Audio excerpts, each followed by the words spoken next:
You said by the end of today, you could be north of 125 million US dollars. We are confident, but we will see the market response. But I think we are very optimistic about today's inflows and also the investors' attention to this product. It's a big day here in Hong Kong. And also, I think in the whole capital market in China.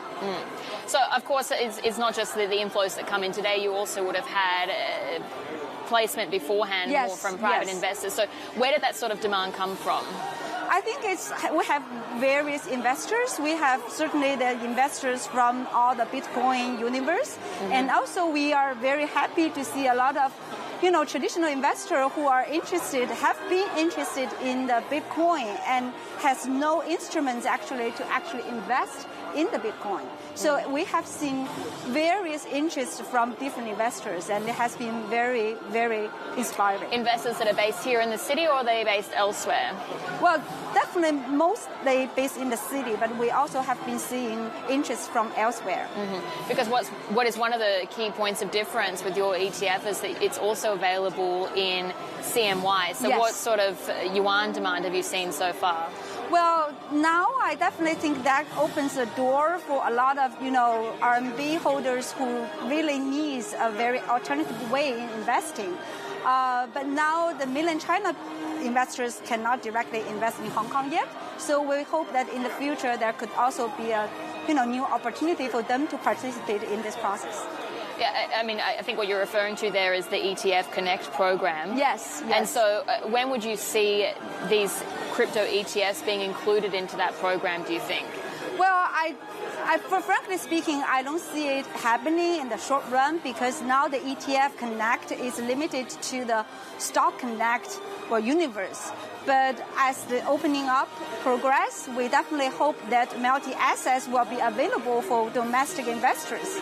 And out of the CNY demand that you're seeing so far, how much would that be in proportion to, say, inflows that are coming in HKD or USD? Well, now I don't have the final number yet, but I think now it won't be the mainstream, but we'll see how the market progress. This is sort of I'm not going to say vanilla product, but it's one of the most simple ones, I guess, the spot crypto we had as well already, the futures ones. But there is a lot of demand out there for more structured projects, levered, inverse, for instance. When would you start looking at those? Or are you already looking at those? Yeah, definitely. We are always, getting ready for new products. And but we have to do it step by step. I think now creating the in-kind creation is already the first in the globe, right? So we are going to do this very concrete and do this right. And then we can moving forward to the next section of new innovations in our Bitcoin or Ether ETF product. Okay, we can get more on the products then. Let's just stick with in-kind redemption because that is a way that makes it cheaper for you to issue these ETFs. Is that right? Yes. I think it's very important in the sense that it really links the current market to the whole Bitcoin universe. And so the cost that you have, though, because actually your ETF is the most expensive out of the three, the management fee, 99 basis points. So how do you see that comparing when you've got the others that are free at this point in time?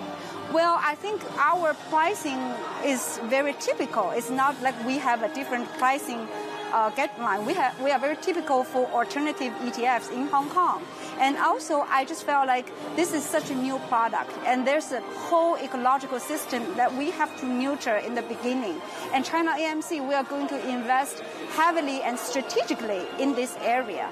So I think as the market progress, we can also see the fee structure progress. But now we are the typical pricing for this kind of ETF in Hong Kong. But the fee structure, if you're saying that you're going to review that, what would be the review time frame, for instance? When would you look to reassess? 6 months, in a year's time? What's the sort of timeline?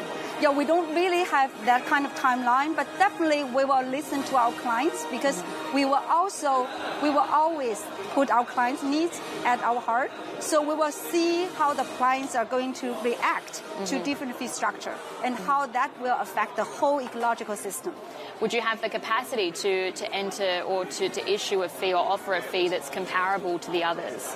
Well, I don't think it's a matter of capacity. Like I said, it's a pricing scheme that is very typical, and also it has been for every other alternative ETF in Hong Kong. Yeah. But if you do have a lot of demand and you've got a lot of clients that are saying, really want to invest in your product, but I've got others that are free right now, would you also offer free? Would you be open to that, or going to a very low fee structure? Well, we will keep an open mind, but definitely, like I said, we will look at what's the best for our clients and also what's the best for the whole ecological system. Again, listening to clients, what are the sorts of products that you're hearing that they want at this point in time? Well, definitely, I think from a domestic point of view, people really want to diversify their asset allocation. And from the international or from, the foreign point of view, I definitely think people are getting more interested in Chinese assets, but very different and very specified Chinese assets. Which assets in particular are you referring to there? Yeah, I think normally we can see international investors invest in the core and in the Brent-West, ETFs like CSI 300.